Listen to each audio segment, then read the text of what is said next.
Hey folks, this is Matt once again, and I don't know how long this will be. It could be very long or very short, because part of me just wants to get this over with, and then a part of me is like really upset with the film.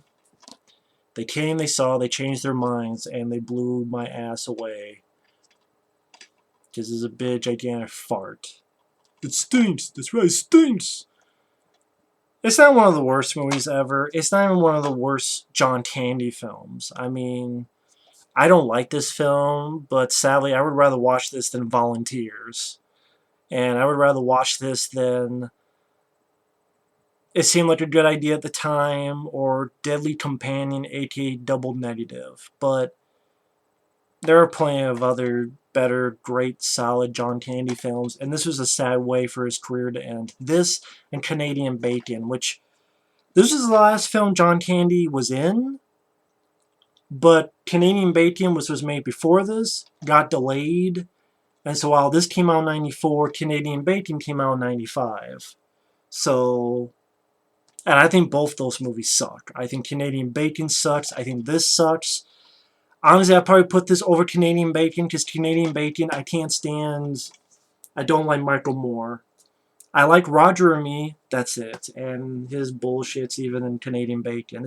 To me, both of them were a waste of John Candy's time. But what's sad about this is, yeah, John Candy was not in good shape, you could tell, but he should not have been in fucking Mexico, wherever the hell this was, in pretty much the desert, the heat, on a fucking horse, but he only did this film because he was contractually obligated. I think fucking Carol Cole released this, fucking Carol Cole. This is like before they were out of business the next year, which, or maybe by, like 95 was sort of their last year because they released stuff like Cutthroat Island. But yeah, John Candy did not even want to do this film. He had to do it to fulfill a contract, and it was stupid. And who knows, maybe if he was in, a better AC, not out in the fucking desert, he'd still be alive. Or maybe, heart attacks. I mean, let me backtrack. I mean, if we had to be perfectly honest, it's because you have to take good care of your body, and you can't be that overweight. But still, at the same time, the sun and being on horses, and which he was on horses on stuff like in Delirious or The Great Outdoors, but here, a lot of the time you gotta be on a horse and have all that shit on, and the sun raining down on you. I believe there's a shot of Mexico. I'm 3 minutes in. I haven't even talked about the fucking movie because I'm pissed off that this was the film he died like a few days before, or a few days or a week before the film was finished. And it's like, man, and again, he didn't want to do the film, so maybe he could have just done nothing. If it wasn't for his fucking contract, he could have done nothing, relaxed, and maybe someone could get in his ear and go, hey, let's get on the treadmill and give you some vitamins, and you never know. In a weird way, you just say this film killed John Candy, which I know is putting it harshly, but in a way it kind of did. And yeah, I'd rather watch fucking Almost Heroes with Chris Farley over this. Almost Heroes is not a great movie, but I can watch that movie. This, you got crappy cliches, you got crappy comedy. I will admit, some of the cast is interesting. I mean, John Candy, I don't think he's awful, but you almost get an idea he doesn't want to be there.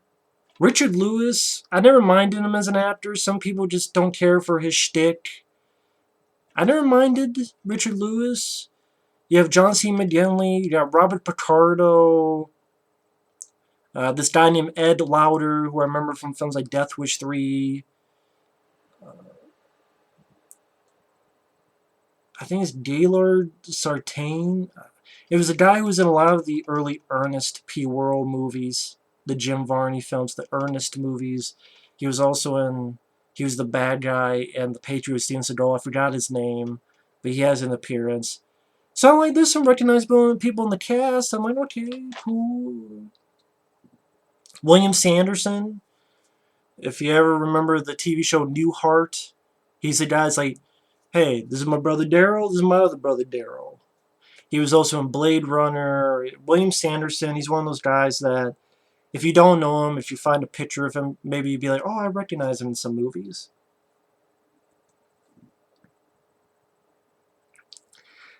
It's just one of those things where, if I think about it, are there that many great Western comedies? Blazing Saddles, that's a good one. I can watch Almost Heroes, but if someone said, I would put as the lesser Chris Farley's movies. I don't think it's great, but I can watch it. I don't hate Almost Heroes.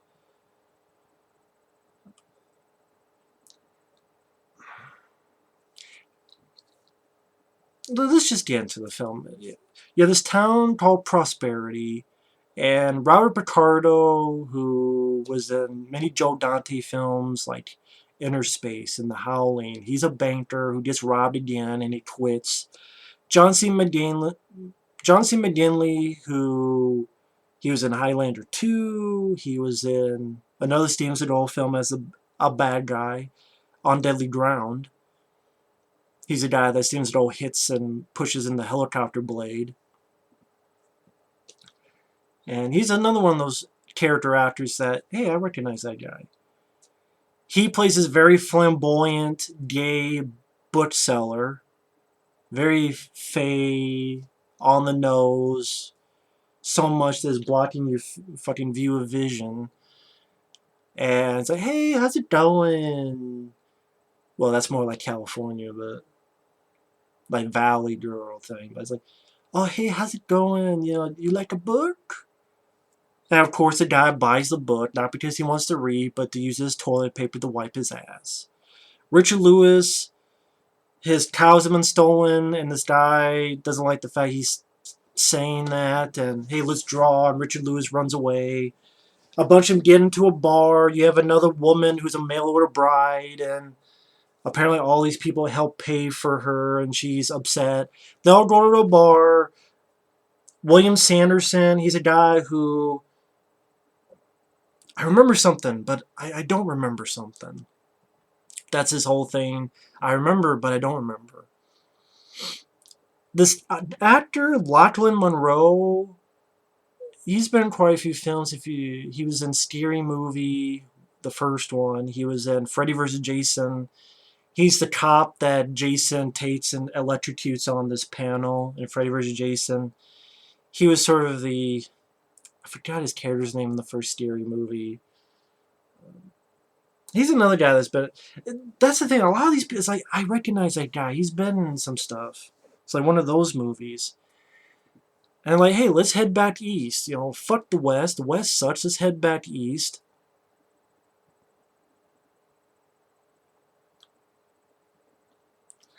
And hey, maybe we need a sign from the Lord. And it starts raining, and this wagon master, played by John Candy, comes in, and he passes out.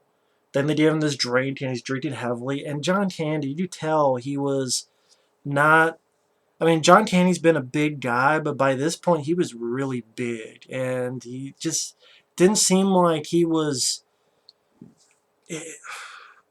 He should not have been in this movie. I mean, anytime it's like he's sitting in a chair or he's sitting on a horse, very few times he's not sitting.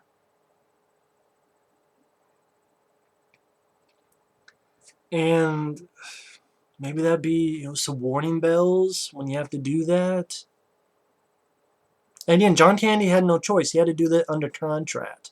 And he didn't want to do the movie, so that's what pisses me off more about it. So John Candy's leading. He's the wagon master, and he's confused. We're not going west? No, we're going east. Okay, Wagons East. And word gets to back in the East, that people are going back and people are traveling back East, and they're worried because, oh, well, it's the West, and we have this thing coming up where people are going to go West and make us some money, and but if people are heading East, maybe they'll back out of the deal. Yeah, there's one bit where the guy's like, hey, can I use your pen? No, you're not going to use my pen. And the guy's trying to remember all this via memory that this other guy's telling him. And just one of those things where just random shit happens. There's a fork in the road. They go one way. It's the wrong way. So by nightfall, they're going backtracking. Some guys are lighting fucking farts on fire. The bad guys send this guy, Ed Lauder, again, who's, I don't think, he's no longer, I don't think he's with us anymore. But I remember him as the cop in Death Wish 3 who lets Charles Bronson do his thing and actually helps Charles Bronson out at the end of the film. He's there as this hired gun, but he's also like the Wile E. Coyote, because at times he puts all these traps, or like even one point trying to push a boulder that's going to go on the wagon caravan, and he gets fucked up. But no matter how bad he gets fucked up, he gets picked right back up, like Wile E. Coyote. Or he sets his dynamite on a bridge, but it blows up, and he gets blown back, but he's fine. Early in the film, there's a moment where he shoots a guy in the head, and there's a bullet hole in the head, and it takes like a minute to realize, and the guy dies. And those are the kind of jokes you get. I mean, you get John Candy thinks he knows where the water's at. There's no water there. They're about ready to fuck up John Candy, and he falls into the water. Then the rest of the caravan are in the water, and they cross the water, and this one guy comes up, hey, what the hell's going on? And this woman gives this big speech, and he goes, no, it's not that. It's like most people usually use the bridge. And they realize, oh, there's a bridge there, so they didn't have to cross the water the whole time. This guy drinking canteen that a kid pissed in. They share stories around campfire. Richard Lewis talks about how he was a surgeon, and this guy took a cannonball in the gut, and Richard Lewis fixed him, but left his bologna sandwich in the guy's lung. And the rest of the people are laughing about the story, and Richard Lewis is like, you know, his reaction is like, why are you guys laughing about it? Another tells a story about how he killed his best bud, and I'm like, am I supposed to be laughing about any of this movie? Am I? Richard Lewis is telling a story about how he trying to help a guy who took the cannonball and left his bologna sandwich in the guy's lung.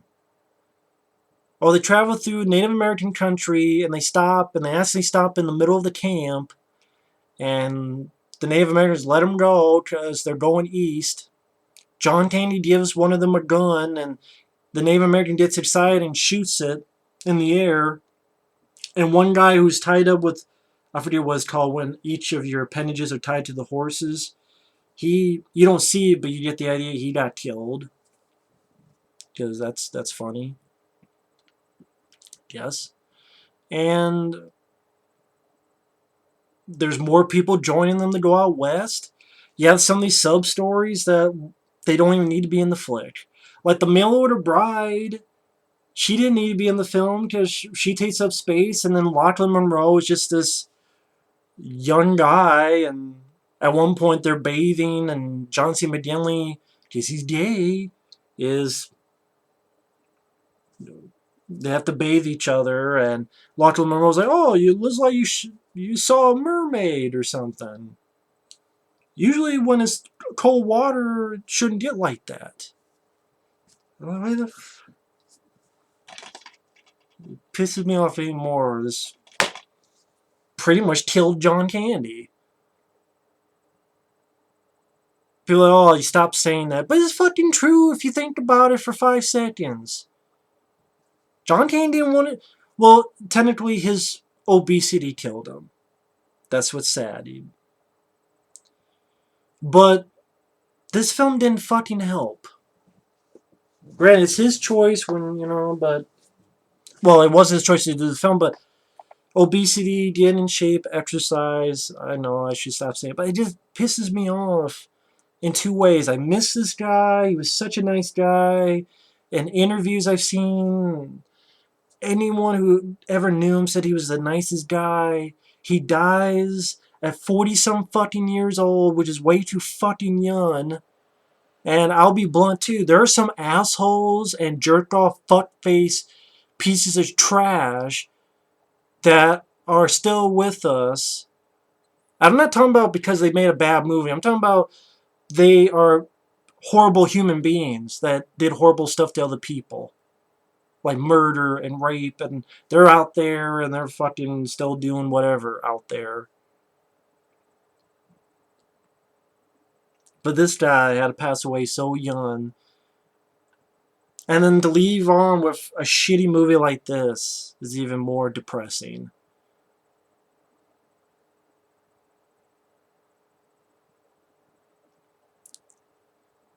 Pisses me off, man. Because what else do I have to say about the film?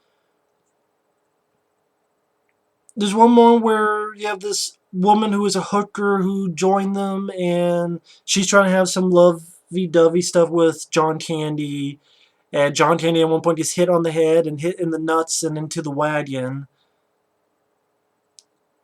After this, thinking this woman wanted him to pay her for sex when she just wanted to love him just a natural way. This subplot that didn't even need to be in there, where it's found out that John Candy, his character, was the wagon master for the Donner Party, where people were frozen and those who survived had to eat and were cannibals. And then there's this free snowstorm, so some people freak out.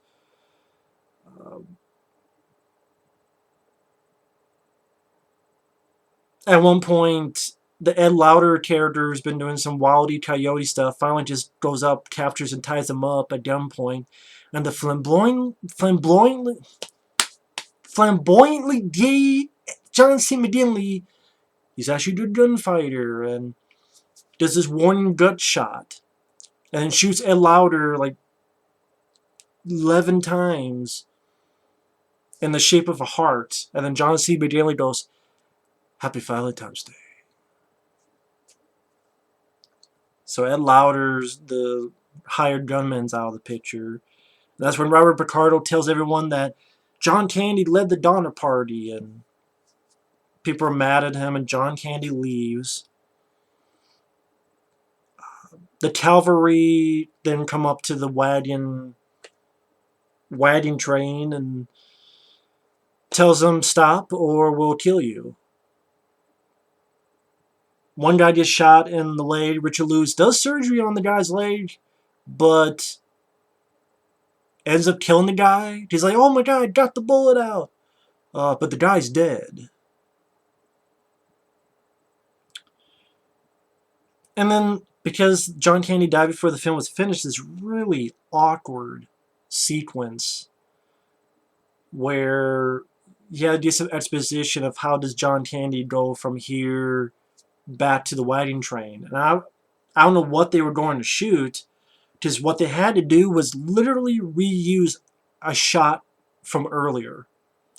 Earlier in the film, before John Candy's ready to head them out, and okay, Wagons East. He takes a bottle and gets all the liquid out. They take the same shot, but they just put a different background. And then they use stand-ins. It's like, this reminds me of fucking Game of Death with Bruce Lee. And no, I don't know which is I would rather watch, this or Game of Death with Bruce Lee. I'd rather watch neither.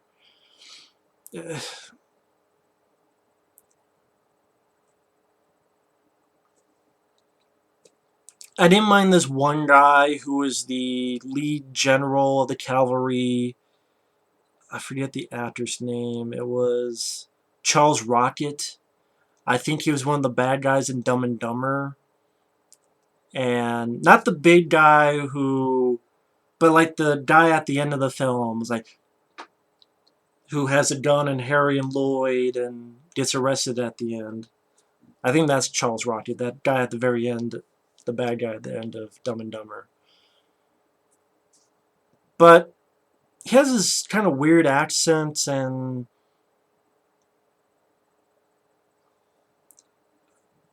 seemed like he was all right for what little he had to do. Like, hello there.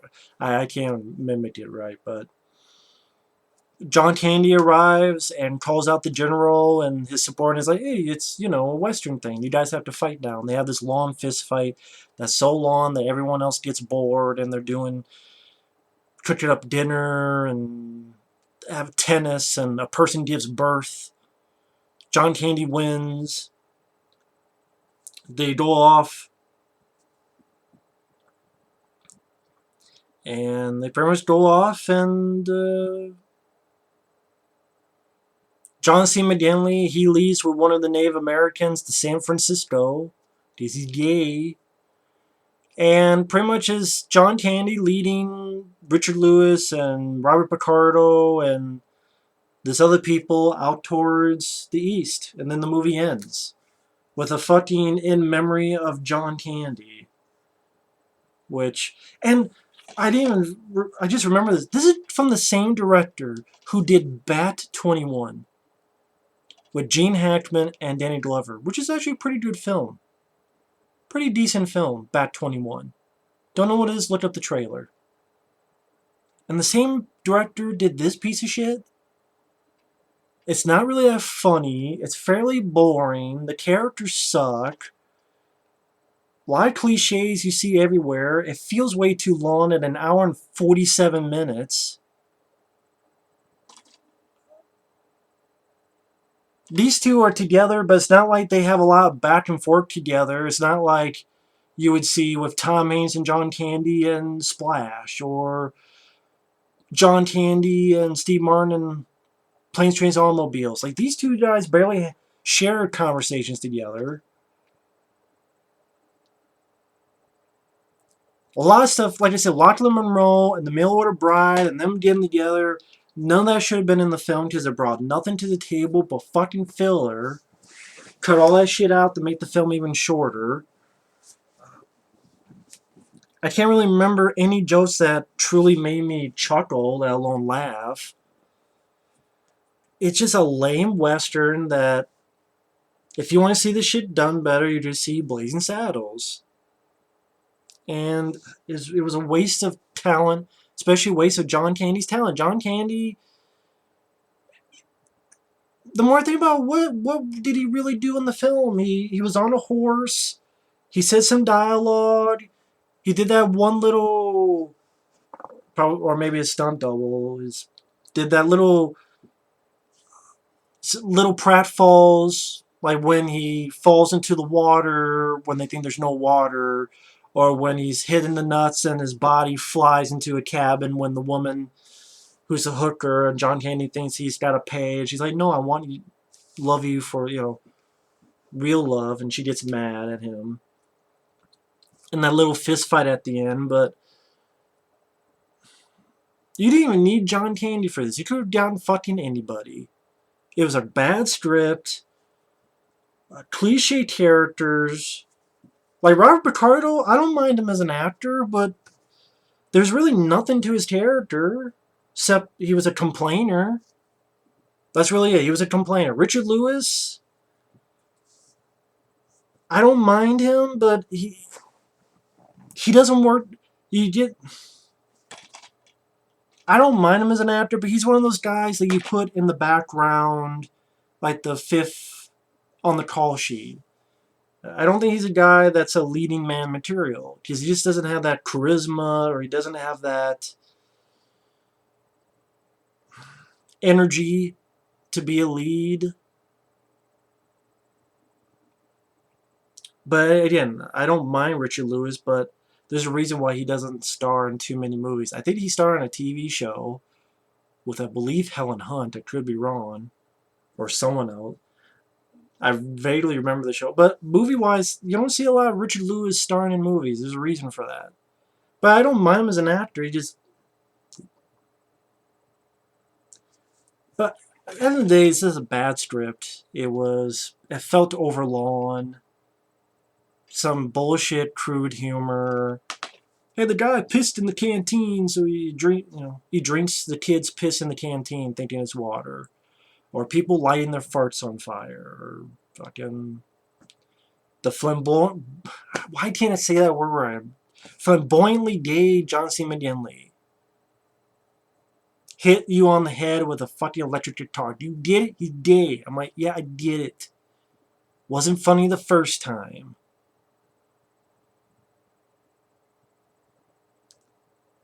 Just a lame comedy.